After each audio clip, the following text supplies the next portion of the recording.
एक नई वीडियो के साथ आज मैं फिर हाजिर हूं। आपका होस्ट और दोस्त विक्रांत जोशी आपका स्वागत करता हूं मेरे रिव्यू मास्टर में। यदि आपने इस चैनल को सब्सक्राइब नहीं किया हो तो भी कर लीजिए और बेल आइकन को भी प्रेस कर दीजिए।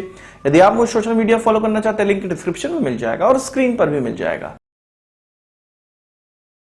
इस वीडियो में हम लोग आगे बात करेंगे किस प्रकार से कंबोडिया, चीन और यूएस के बीच में एक नया युद्ध क्षेत्र बन गया है, उसको हम आगे डिस्कशन करेंगे। सबसे पहले हम लोग बात कर लेते हैं इंडियन नेवी की। इंडियन नेवी आप जानते हैं कि अमेरिका से खरीदना चाहते हैं प्रेडिएटर ड्रोन, जो कि ऐसे ड्रोन होने वाले हैं जिसमें कि मिसाइलें भी लगी होती हैं या मारक क्षमता वाले ड्रोन होते हैं। अभी ऐसा लग रहा है कि इसकी प्रक्रिया बहुत लंबी होती चली जा रही है। अब इंडियन नेवी इसको खरीदने के लिए डिफेंस मिनिस्ट्री से ये रिक्वेस्ट कर रही है कि डिफेंस प्रोक्योरमेंट बोर्ड की जल्द से जल्द मीटिंग करवाई जाए। इस प्रोक्योरमेंट बोर्ड के द्वारा जब इसको पास कर दिया जाएगा तब ये डिफेंस एक्विजिशन काउंसिल में जाएगी और वहां से भी इसके प्रोक्योरमेंट को पास कर दिया जाएगा तो आगे फिर यूएस से इसके प्रोक्योरमेंट किया जाएगा, उसका रास्ता साफ हो जाएगा। हम ये बहुत पहले सुन रहे हैं, लगभग 2-3 साल हो गए हैं कि नेवी इस प्रकार के ड्रोन खरीदना चाहते हैं, पर आज तक हम नहीं खरीद पाए हैं। हालांकि लीज पर हमने 1-2 ड्रोन लिए हुए हैं, पर उनसे कुछ नहीं होता। उनसे केवल ये पता चल रहा है कि हाँ, इन ड्रोन की हमें बहुत ज्यादा आवश्यकता है और इनकी उपयोगिता भी बहुत अच्छी है, पर इसको खरीदने का जो प्रोसेस है वो बहुत लंबा होता चला जा रहा है और मुझे यहाँ पर कोई उम्मीद नहीं लग रही कि 2021 में भी ये ड्रोन हम अपने यहाँ देख पाएंगे।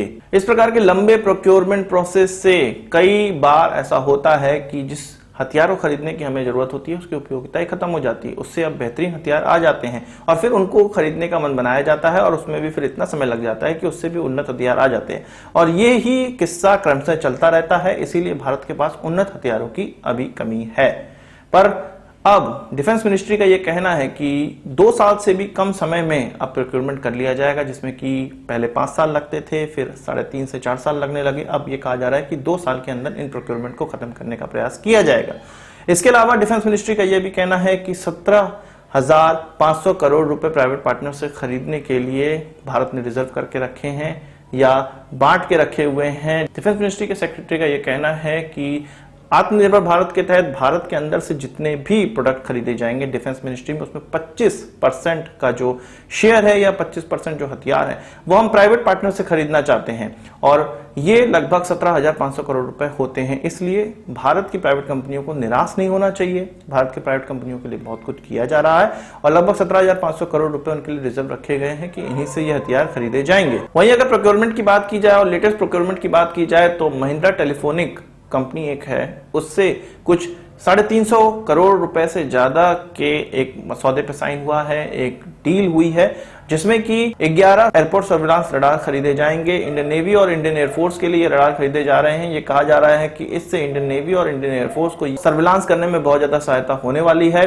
ये रडार वहां पर बहुत ज्यादा काम आते हैं जहां पर जो ट्रैफिक है, एयर ट्रैफिक है, वो बहुत ज्यादा हो जाता है, वहां पर इन रडारों का इस्तेमाल किया जाएगा। ये जो प्रोक्योरमेंट है वो बाय एंड मेक के तहत खरीदे जा रहे हैं, यानी कि जो महिंद्रा टेलीफोनिक है वो किसी विदेशी कंपनी से या किसी देसी कंपनी से इस टेक्नोलॉजी को प्राप्त करेगी और फिर धीरे धीरे इसको क्रमशः घर के अंदर ही यानी कि इंडिया के अंदर ही बनाना स्टार्ट कर दिया जाएगा। इसको पूरी तरह से इंडिया में बनाया जाएगा। बात कर लेते हैं कंबोडिया की, कंबोडिया के चीन और यूएस से रिश्तों की। कंबोडिया के यूएस से भी रिश्ते काफी अच्छे माने जाते हैं और चीन से भी काफी अच्छे माने जाते हैं। चीन ने कंबोडिया में रिम नेवल बेस में अपने एक फैसिलिटी डालने का जो काम है वो स्टार्ट कर दिया है। काम तो वो कर ही रहे थे, पर यूएस की वहां पर 2 बिल्डिंगें थी, उनको डिमोलिश करके ये काम आगे बढ़ाया जा रहा है। यूएस के डिप्टी सेक्रेटरी ऑफ स्टेट ने कंबोडिया के प्राइम मिनिस्टर से बात की है, जो कि हुन सेन है और ये प्राइम मिनिस्टर के चीन से अच्छे रिश्ते बताए जाते हैं। हुन सेन से उन्होंने कहा है कि ये जो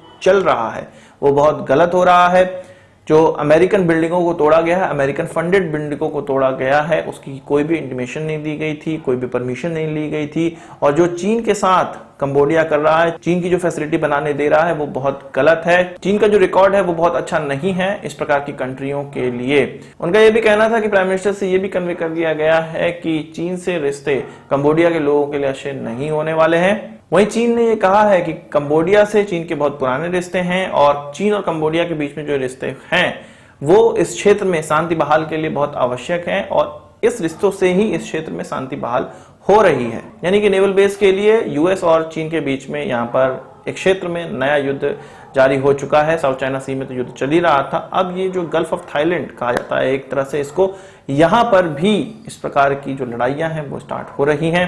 इससे पहले हम लोग जानते हैं कि पोल पॉट जो कि वहां के प्राइम मिनिस्टर हुआ करते थे, कंबोडिया के प्राइम मिनिस्टर हुआ करते थे और बहुत ही उनका जो रिजीम था वो बहुत ही गंदा था, उसको भी चीन ने ही प्राइम मिनिस्टर बनवाया था या उनको बैकिंग की थी। और इस बार जो प्राइम मिनिस्टर है वो भी कहा जाता है कि 30 सालों से प्राइम मिनिस्टर, अभी वो लगातार 20 सालों से प्राइम मिनिस्टर है, उससे पहले 10 साल का कार्यकाल ऑलरेडी वो कर चुके हैं, उसको भी चीन काफी सपोर्ट करता है और चीन इस प्रकार से कंबोडिया के अंदर घुसने का प्रयास कर रहा है। वही बात कर लेते हैं अमेरिका, इजराइल और ईरान के रिश्तों की। आपको पता है कि ईरान और इजराइल के बीच में बनती नहीं है और ईरान हमेशा से ही न्यूक्लियर वेपन चाह रहा है। अमेरिका के साथ उसका करार हुआ था कि वो अब शांति के लिए न्यूक्लियर प्रोग्राम अपना चालू रख सकता है। ट्रंप एडमिनिस्ट्रेशन आया तो उसने ये जो पूरा का पूरा पैक्ट था उसको कैंसिल कर दिया और ईरान पर प्रतिबंध फिर से लगा दिए गए। अब जब बाइडेन एडमिनिस्ट्रेशन आया तो ऐसा लग रहा है कि ईरान पर से प्रतिबंध हट जाएंगे। यहां पर इजराइल को यह प्रॉब्लम है कि प्रतिबंध हट जाएंगे तो ईरान शांति के लिए न्यूक्लियर का इस्तेमाल नहीं करेगा, वो न्यूक्लियर वेपन बनाने के लिए इसका इस्तेमाल करेगा और ये फिर इस क्षेत्र में जो गल्फ रीजन है या मिडिल ईस्ट है वहां पर बहुत ज्यादा इससे प्रॉब्लम हो जाने वाली है। और ये क्लियर है कि यहाँ पर प्रॉब्लम होगी क्योंकि इजराइल तभी यहां पर दबदबा रख पाता है क्योंकि उसके पास परमाणु हथियार है, बाकी किसी देश के पास आसपास परमाणु हथियार नहीं है। और इजराइल ये जानता है कि यदि इस प्रकार के परमाणु हथियार ईरान के पास आ जाएंगे तो आतंकवादियों के पास भी ये आसानी से पहुंच जाएंगे। अब इजराइल के डिफेंस मिनिस्टर अमेरिका जाने वाले हैं और इस पर बात करने वाले हैं कि ये जो प्रतिबंध है उसको ना हटाया जाए। अगर प्रतिबंध हटता है तो इजराइल के प्राइम मिनिस्टर ने यह भी कहा है कि हम दोस्ती जो भी यूएस से है उसको भूलकर अपने सर्वाइवल के लिए जो चीजें सही है उसको करने का प्रयास करेंगे, यानी कि ईरान पर हमला जरूर करेंगे अगर वो इस प्रकार के न्यूक्लियर प्रोग्राम को स्टार्ट करेगा। तो ये चीज तो इजराइल की अच्छी लगती है, अपने सर्वाइवल के लिए वो किसी भी हद तक जा सकते हैं और ये हद उन्होंने हमेशा से दिखाई है और ईरान के पीछे भी वो इसी प्रकार से पड़े हुए हैं कि उनको जो ये प्रोजेक्ट है कि न्यूक्लियर प्रोग्राम है उसको कंप्लीट नहीं होने देना है तो नहीं होने देना है। वही बात कर लेते हैं ड्राई कावेरी इंजन की, जिसका कुछ कहा जा रहा है कि 46 किलो न्यूटन का थ्रस्ट होने वाला है। इसमें आफ्टर बर्नर का इस्तेमाल नहीं किया जाएगा और आपको पता है कि इसका जो प्रोडक्शन है वो 2024 तक कहा जा रहा है कि स्टार्ट करने का मन बनाया गया है।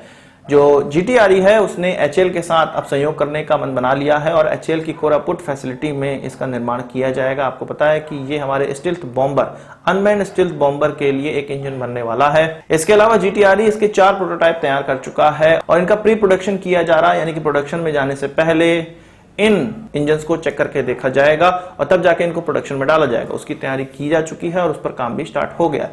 2024 तक इसके अलग अलग प्रकार के ट्रायल किए जाएंगे और फिर जाके HAL की फैसिलिटी में इसका निर्माण किया जाएगा। तो एक बड़ा थम्सअप है GTRE के लिए और जल्द से जल्द वो एटलीस्ट ड्राई कावेरी बनाए ताकि जो छोटे हमें ड्रोन्स हैं उनको पावर देने के लिए कम से कम जेट इंजन मिल पाए। आज की इस वीडियो के लिए बस इतना ही। आशा करता हूं वीडियो पसंद आया होगा, आपको एक बड़ा थम्स अप जरूर देंगे। इस वीडियो से कोई सवाल सुझाव कमेंट बॉक्स में जरूर लाइएगा और यदि आपने हमारे चैनल को सब्सक्राइब नहीं किया उसे भी कर लीजिए क्योंकि हम इस प्रकार की वीडियो लाते रहते हैं। नमस्कार, थैंक यू, जय हिंद।